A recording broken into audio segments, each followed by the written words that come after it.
પાટણ જિલ્લાવાસીઓની 8 વર્ષની આતુરતાનો અંત આવ્યો છે।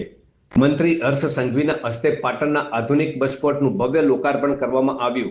મુસાફરોને હવે પાટણમાં મળશે એરપોર્ટ જેવી અત્યાધુનિક સુવિધાઓ।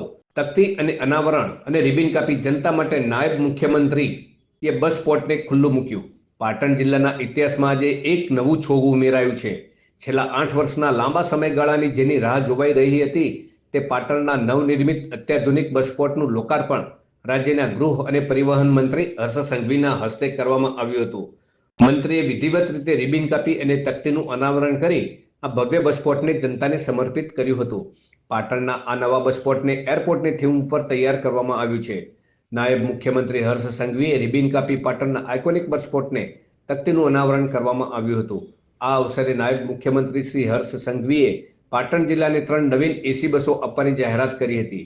અહીંથી દરરોજ કુલ 850 એરાઇવલ અને ડિપાર્ચર બસોની અવરજવર થશે, જેના દ્વારા 20,000થી વધુ મુસાફરોને સીધો લાભ મળશે। ખૂણે ખૂણે વિકાસમાં આ બસ સ્પોટ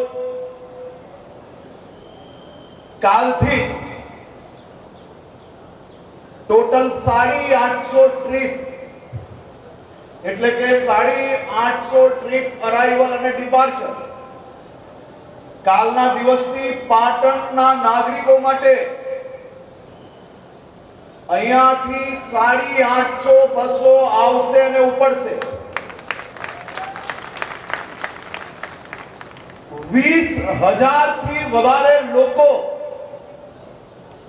પાટણના બસ સ્પોટનો સીધો જ ઉપયોગ કરી શકે એ પ્રકારની વ્યવસ્થાઓ કરવામાં આવી છે।